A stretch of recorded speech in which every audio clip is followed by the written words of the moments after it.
नमस्कार मित्रांनो, आजच्या लेक्चरमध्ये आपण photochemical combination of H2 and Cl2, H2 molecule आणि Cl2 मॉलिक्यूल ह्या फोटोकेमिकल मेथडने कसे कंबाईन होतात ते बघणार आहोत. मित्रांनो, H2 प्लस Cl2 काय देणार आहेत? 2 मॉलिक्युल्स ऑफ हायड्रोक्लोरिक ॲसिड.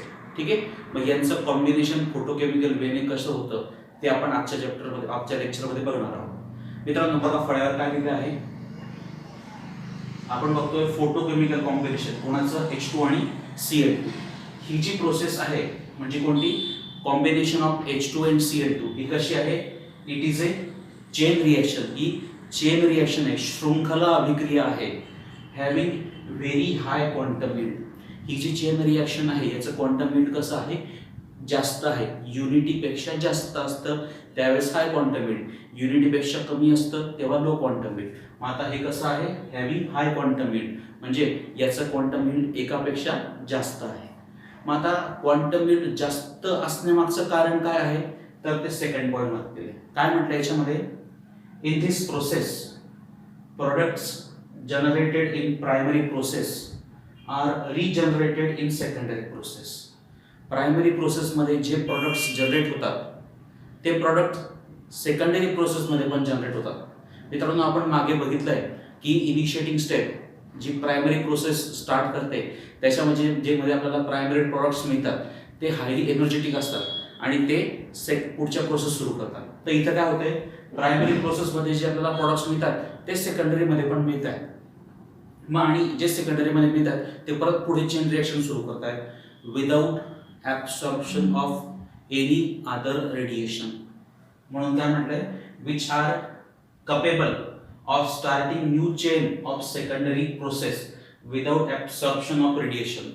कोणत्या प्रकारचं एक्स्ट्रा रेडिएशन ॲब्सॉर्ब न करता ते पुन्हा सेकंडरी प्रोसेस तयार करू शकतात.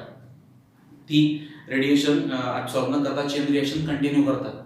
त्यामुळे अशा जे रिएक्शन्स आहेत मित्रांनो याचं क्वांटम यील्ड कसं आहे? हाय क्वांटम यील्ड आहे. ठीक आहे, आता ही कशा पद्धतीने होतं हे जे आपण सेकंड पॉईंटमध्ये जे कोट केलं आहे त्याचं ॲक्च्युअल मेकॅनिझम कसं आहे ते आपण बघूया. ठीक आहे मित्रांनो, फोटोकेमिकल कॉम्बिनेशन ऑफ H2 आणि Cl2 मध्ये ओव्हरऑल रिएक्शन काय होते बघा. H2 जो कोणत्या स्वरूपात आहे? गॅसियस फॉर्ममध्ये, हायड्रोजन गॅस. रिॲक्ट होतोय Cl2, तो पण कोणत्या स्वरूपात आहे? गॅस.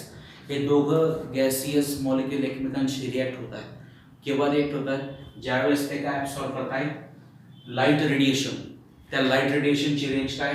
4000 ते 5460 एंगस्ट्रॉम याच्या दरम्यानचं लाईट रेडिएशन ते ॲब्सॉर्ब करतात आणि एकमेकांशी फोटोकेमिकली रिॲक्ट होत ते आपल्याला काय देत आहेत? 2 मॉलिक्युल्स ऑफ HCl. आपण इथं बघू शकतो H आणि Cl एकमेकांशी कंबाईन झालं आहे आणि आपल्याला काय मिळालं आहे? Hydrochloric acid. ठीक आहे, आत्ताच आपण म्हटलं की ही रिॲक्शनचं यील्ड कसं आहे? हाय क्वांटम यील्ड आहे. ते कसं आहे ते बघूया. ठीक आहे मित्रांनो, आपण फोटोकेमिकल रिएक्शनच्या 3 स्टेप म्हटल्या होत्या. पहिली इनिशिएटिंग स्टेप ज्याच्यामध्ये प्रायमरी प्रोसेस होता, दुसरी प्रोपॅगेटिंग स्टेप ज्याच्यामध्ये सेकंडरी प्रोसेस स्टार्ट होतात आणि शेवटची आहे टर्मिनेशन स्टेप. आता आपण ह्या रिएक्शनच्या संदर्भात इनिशिएटिंग स्टेपमध्ये काय होतं ते बघूया. मित्रांनो, आपण बघतो इनिशिएटिंग स्टेप. इनिशिएटिंग स्टेपमध्ये कोणती प्रोसेस स्टार्ट होते? Primary process.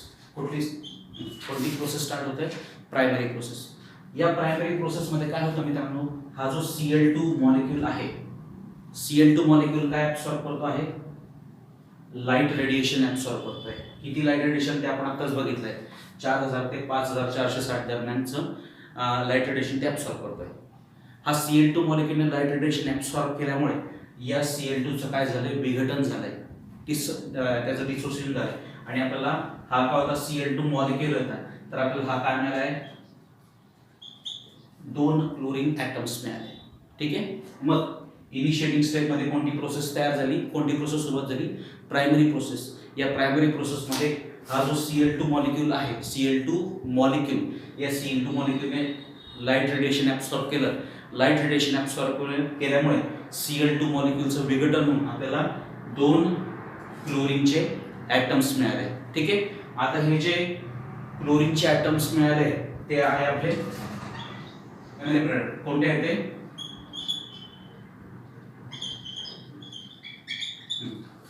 इनिशिएटिंग स्टेप मध्ये प्रायमरी प्रोसेस झाली. प्रायमरी प्रोसेस मध्ये प्रायमरी प्रोडक्ट्स मिळाले. कोणते आहेत ते?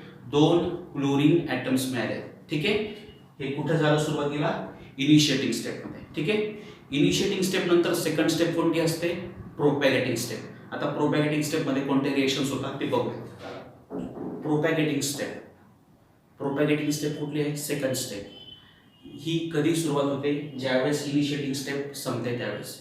या प्रोपॅगेटिंग स्टेप मध्ये काय होतं? जे प्रायमरी प्रोडक्ट्स मिळाले, प्रायमरी प्रोडक्ट्स कोणते आपल्याकडे? Chlorine atom. आता या स्टेप मध्ये काय होतं? हा जो क्लोरीन ॲटम आहे हा कोणासोबत कोलाइड होतो आहे? H2 मॉलिक्यूल सोबत. या रिएक्शनचा रेट कॉन्स्टंट किती? K2. ठीक आहे. Cl ॲटम जो काय आहे आपला प्रायमरी प्रोडक्ट, हा Cl ॲटम कोलाइड होतो कोणाशी? H2 मॉलिक्यूलशी. आणि याच्यातला एक H आणि Cl काय तयार झाला? HCl. आणि काय निर्माण झालं आहे? एक नवीन हायड्रोजनचा ॲटम निर्माण झाला आहे. पुढे काय होऊ शकतं मित्रांनो? या स्टेपमध्ये जो हायड्रोजन मिळाला आपल्याला, तो हायड्रोजन दुसऱ्या Cl2 च्या मॉलिक्यूलशी रिॲक्ट होऊ शकतो. या Cl2 मध्ये बघ एक Cl आणि एक H काय निर्माण होणार? HCl. म्हणजे या दोघही स्टेपमध्ये आपल्याला काय मिळतो आहे? आपले एक्सपेक्टेड प्रॉडक्ट मिळत आहे. आपल्याला एक्सपेक्टेड काय होतं? HCl. इथं प्रोपॅगेटिंग स्टेपमध्ये आपल्याला प्रॉडक्ट मिळून गेले. जर तुम्ही ही जी थर्ड स्टेप आहे याच्याकडे व्यवस्थित लक्ष दिलं, काय होतं या स्टेपमध्ये? हा हायड्रोजन कुठे तयार झाला आहे? सेकंड स्टेपमध्ये. सेकंड स्टेपमध्ये काय झालं आहे? क्लोरीन ॲटम H2 मॉलिक्यूल सोबत कोलाइड झाला. त्याने HCl आणि हायड्रोजनचा ॲटम तयार केलेला आहे. हा जो ॲटॉमिक हायड्रोजन आहे हा नंतर कोणाशी रिएक्ट होतोय? कोणाशी कोलाइड होतोय? Cl2 मॉलिक्यूलशी. त्याने काय निर्माण केलं? HCl. आणि अजून काय जनरेट केलं आहे? Chlorine atom. हा क्लोरीन ॲटम कुठे मिळाला आपल्याला? प्रायमरी प्रोडक्टमध्ये. प्रायमरी प्रोडक्टमध्ये पण क्लोरीन ॲटम मिळतोय. सेकंडरी प्रोसेसमध्ये सुद्धा आपल्याला काय मिळते? Chlorine atom. मग हा जो क्लोरीन ॲटम आहे हा अजून पुढे कंटिन्युअस सेकंडरी प्रोसेस इनिशिएट करू शकतो. या कारणामुळे ही जी रिएक्शन आहे या रिएक्शनचं क्वांटम यील्ड हे खूप जास्त आहे. It is about 10⁶. ठीक आहे. What is the reason behind high quantum yield? The initiating step gives primary product. What are the primary products? That is 2 chlorine atoms. Same chlorine atoms are generated in the secondary step, and these chlorine atoms are capable of starting further secondary process without absorption of any radiation. Due to this, these process gives high quantum yield. ठीक आहे. आता प्रोपॅगेटिंग step संपली. ठीक आहे. आता शेवटची step कोणती असते? Terminating step. मित्रांनो आपण बघतो आता टर्मिनेटिंग स्टेप. टर्मिनेटिंग स्टेपमध्ये photochemical reaction that is chain reaction ह्या थांबतात, स्टॉप होतात. आता ह्या फोटोकेमिकल कॉम्बिनेशन ऑफ H2 आणि Cl2 मध्ये टर्मिनेशन स्टेप 2 पद्धतीने येऊ शकतात. पहिल्यामध्ये काय होऊ शकतं? हा जो क्लोरीन ॲटम आहे हा क्लोरीन ॲटम त्या रिएक्शनचा जो कंटेनर आहे त्याच्या वॉलला तो आदळू शकतो आणि काय होऊ शकतो? डिॲक्टिव्हेट होतो. बघा हा क्लोरीन ॲटम ॲट वॉलशी तो कोलाइड झाला किंवा आदळला आणि तो डिॲक्टिव्हेट झाला. एकतर ह्या पद्धतीने होऊ शकतं किंवा 2 क्लोरीन ॲटम एकमेकांशी परत एकमेकांशी कोलाइड होऊन रिकंबाईन होतील आणि काय तयार करतील? Cl2 gas. या 2 पद्धतीने ते काय होऊ शकतात? चेन टर्मिनेट करू शकतात. ठीक आहे. मग आता सपोज क्लोरीन ॲटम त्या वॉलशी कोलाइड होऊन डिॲक्टिव्हेट झाला तर त्यावेळेस त्या रिएक्शनचा दॅट इज फॉर्मेशन ऑफ HClचा रेट काय असेल ते बघूया. समजा क्लोरीन ॲटम त्या कंटेनरच्या वॉलशी कोलाइड होऊन डिॲक्टिव्हेट झाला, त्यावेळेस rate of formation of HCl काय असेल? d/dt of HCl is equal to K into IA into H2.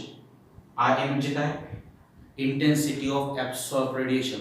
किती रेडिएशन ॲब्सॉर्ब झाली त्याची इंटेन्सिटी कशाने दाखवणार आहे? IA. आणि K म्हणजे काय आहे? कॉन्स्टंट. दुसरी मेथड काय? समजा तो 2 क्लोरीन ॲटम एकमेकांशी कोलाइड होऊन Cl2 गॅस निर्माण केला. अशा वेळेस समजा HCl फॉर्म झाला तर त्याचा रेट काय असणार आहे? d/dt of HCl is equal to K dash into IA⁻½ into H2. K dash म्हणजे काय आहे? कॉन्स्टंट. सो अशा पद्धतीने आपण H2 आणि Cl2 हे कंबाईन करू शकतो बाय युजिंग फोटोकेमिकल रिएक्शन. मित्रांनो, आपण बघतोय फोटोकेमिकल कॉम्बिनेशन ऑफ H2 आणि Br2. आताच आपण काय बघितलंय, H2 आणि Cl2चं कॉम्बिनेशन. हे H2 आणि Br2चं जे कॉम्बिनेशन आहे हे H2 आणि Cl2च्या कॉम्बिनेशनच्या पद्धतीनेच होतं. पण मित्रांनो, H2 आणि Cl2च्या कॉम्बिनेशनची रिएक्शन हाय क्वांटम यील्डची रिएक्शन होती. तर ही जी रिएक्शन आहे ही आहे कशी आहे, लो क्वांटम यील्डची रिएक्शन आहे. का याचं लो क्वांटम यील्ड आहे ते आपण पुढे डिस्कशन करूच. ठीक आहे, लक्षात ठेवण्यासारखं आहे, H2 आणि Br2चं कॉम्बिनेशन हे कोणासारखं आहे, H2 आणि Cl2 सारखं आहे. H2 आणि Cl2 ही हाय क्वांटम यील्ड रिएक्शन आहे, तर ही कशी आहे, low quantum yield reaction. Overall reaction काय होतं ते लिहूयात आपण आता. ओव्हरऑल रिएक्शन काय आहे, H2 मॉलिक्यूल कोणत्या फॉर्म मध्ये, गॅसियस फॉर्म मध्ये. It is combined with bromine molecule which is also present in gaseous form. These two reactant reacts when they absorb radiation below 6000 angstrom. They will give us two molecules of HBr. Here we can say that HBr are photochemically combined. Okay? म्हणजे H2 आणि Br2 हे 6000 angstrom पेक्षा कमी radiation absorb करतात आणि काय देत आहेत, HBr मॉलिक्यूल देत आहेत. ठीक आहे, आता ही कशा पद्धतीने, परत 3 प्रोसेस, इनिशिएटिंग, प्रोपॅगेटिंग आणि टर्मिनेटिंग. मग आता 3 स्टेप कशा आहेत, कशा पद्धतीने हे HBrचं कॉम्बिनेशन होतं, लो क्वांटम यील्ड काय आहे ते आता बघायचं आहे. सुरुवातीला पहिले होते प्रायमरी प्रोसेसमध्ये इनिशिएटिंग स्टेप होते. ठीक आहे, ते काय होतं बघूया. मित्रांनो, प्रायमरी प्रोसेसमध्ये काय होते, इनिशिएटिंग स्टेप ऑकर्स. प्रायमरी प्रोसेसमध्ये इनिशिएटिंग स्टेपला सुरुवात होते. काय होतं इनिशिएटिंग स्टेपमध्ये, here Br2 molecule that is bromine molecule absorbs radiation below 6000 angstrom. 6000 angstrom पेक्षा कमी रेडिएशन तो Br2 मॉलिक्यूल ऍब्सॉर्ब करतोय. रेडिएशन ऍब्सॉर्ब केल्यामुळे काय घडतं, and get dissociated into 2 bromine atoms. त्या Br2 मॉलिक्यूलचं विघटन होतं आणि आपल्याला प्रोडक्ट्स काय मिळत आहेत, 2 ब्रोमीन ॲटम. हे जे 2 ब्रोमीन ॲटम आहेत हे काय आहेत मित्रांनो, प्रायमरी प्रोडक्ट्स. ठीक आहे, बघा रिएक्शन काय, आपण ती रिएक्शन लिहूयात. ब्रोमीन मॉलिक्यूलने रेडिएशन ऍब्सॉर्ब केलं, किती रेडिएशन, बिलो 6000 एंगस्ट्रॉम, आणि प्रोडक्ट काय मिळाले, 2 ब्रोमीन ॲटम्स. ही कोणती स्टेप झाली, प्रायमरी प्रोसेस. आणि हे जे 2 ब्रोमीन ॲटम हे काय आहेत, आपले प्रायमरी प्रोडक्ट्स. हे प्रायमरी प्रोडक्ट्स पुढे प्रोपॅगेटिंग स्टेप म्हणजे सेकंडरी प्रोसेस सुरू करतात. आता सेकंडरी प्रोसेसमध्ये कोणत्या रिएक्शन्स होतात ते आपण बघूया. मित्रांनो, secondary process includes propagating and terminating step. Secondary स्टेपमध्ये प्रोपॅगेटिंग स्टेप पण होतात आणि त्यानंतर शेवटची टर्मिनेटिंग स्टेप पण होतात. आता काय काय होतं सेकंडरी स्टेपमध्ये ते बघूया. प्रायमरी प्रोडक्ट काय मिळालं आपल्याला, ब्रोमीन ॲटम. हा जो ब्रोमीन ॲटम आहे मित्रांनो, तो कोणाशी कोलाइड होतोय, H2 मॉलिक्यूलशी. Collision of bromine atom to hydrogen molecule is a very slow reaction आणि ही एंडोथर्मिक रिॲक्शन आहे. या ब्रोमीन ॲटमला हायड्रोजन मॉलिक्यूलशी कोलाइड करायचं असेल तर आपल्याला एनर्जी प्रोव्हाइड करावं लागते. एनर्जी प्रोव्हाइड करणं म्हणजे कोणती प्रोसेस झाली, एंडोथर्मिक. आणि यामुळे ती रिॲक्शन कशी होते, स्लो होते. काय प्रॉडक्ट मिळतं याच्यामध्ये, Br2 ज्यावेळेस H2 मॉलिक्यूलशी रिॲक्ट होतो आपल्याला HBr दॅट इज आपल्याला डिझायर्ड प्रॉडक्ट HBr आणि काय मिळतोय, ॲटॉमिक हायड्रोजन. ही कोणती कशा प्रकारची प्रोसेस झाली, एंडोथर्मिक प्रोसेस. कशी रिॲक्शन आहे, स्लो. मित्रांनो, ह्या रिॲक्शनमध्ये आपल्याला जो जनरेट झालेला हायड्रोजन, ॲटॉमिक हायड्रोजन आहे, हा तिसऱ्या स्टेपमध्ये कोणाशी रिॲक्ट होतोय, ब्रोमीन मॉलिक्यूलशी. कोण रिॲक्ट होतोय, हायड्रोजन. ही कशी प्रोसेस आहे, फास्ट प्रोसेस आहे. परत याच्यामध्ये काय प्रॉडक्ट मिळत आहे बघा, हा काय आपला Br2 मॉलिक्यूल, काय तयार होणार, HBr, आणि अजून काय प्रोडक्ट मिळणार आहे, ब्रोमीन ॲटम. ही रिॲक्शन कशी आहे, फास्ट, कारण ती कशी ती एक्झोथर्मिक रिॲक्शन आहे. या हायड्रोजन ॲटमला ब्रोमीनशी कंबाईन करायला आपल्याला कोणत्या प्रकारची एनर्जी प्रोव्हाइड करायला लागत नाही, उलट एनर्जी बाहेर टाकल्या जाते. So it is A heat evolve होते, म्हणून कोणती प्रोसेस आहे, एक्झोथर्मिक. ठीक आहे मित्रांनो, ही जी सेकंड आणि थर्ड स्टेप जी आहे ना, ही आहे प्रोपॅगेटिंग स्टेप. या प्रोपॅगेटिंग स्टेपमध्ये आपल्याला एक्सपेक्टेड प्रॉडक्ट म्हणजे HBr आपल्याला मिळत असतो. ठीक आहे. हा, आता फोर्थ आणि 5व्या स्टेप पासून आपल्याला डिएक्टिव्हेशन म्हणजे चेन टर्मिनेशन दिसून येतं. बघा काय होतंय, जो हायड्रोजन आहे, जे एक्सेस हायड्रोजन ॲटम तयार होतात पहिल्या स्टेपमध्ये, ते कोणाशी रिॲक्ट होत आहेत, HBrशी रिॲक्ट होत आहेत आणि काय मिळतं आपल्याला, हा H2 आणि काय बाहेर पडला आहे, ब्रोमीन ॲटम. ठीक आहे. आता जर आपण बघितलं तिसऱ्या स्टेपमध्ये पण ब्रोमीन, ॲटॉमिक ब्रोमीन जनरेट झालाय, चौथ्या स्टेपमध्ये पण ॲटॉमिक ब्रोमीन जनरेट झालाय. मग त्या ब्रोमीन ॲटमचं कॉन्सन्ट्रेशन वाढतंय. मग हे जे ब्रोमीन ॲटम आहे एकमेकांशी कंबाईन होऊन काय तयार करतात, ब्रोमीन मॉलिक्यूल तयार करतात. म्हणजे चौथ्या आणि पाचव्या स्टेपमध्ये चेन टर्मिनेट होते. कशा पद्धतीने, ते दोन ॲटॉमिक ब्रोमीन एकमेकांशी कंबाईन होऊन Br2 मॉलिक्यूल तयार करतील किंवा तो ब्रोमीन त्या रिएक्शनच्या कंटेनरच्या वॉलला सुद्धा कोलाइड होऊन तो डिॲक्टिव्हेट होऊ शकतो. So second and third are propagating step, whereas we can see the chain termination in fourth and fifth step. ठीक आहे. आता ही रिएक्शन आपण असं म्हटलं होतं, या रिएक्शनचा क्वांटम मीट कसं आहे, खूप कमी आहे.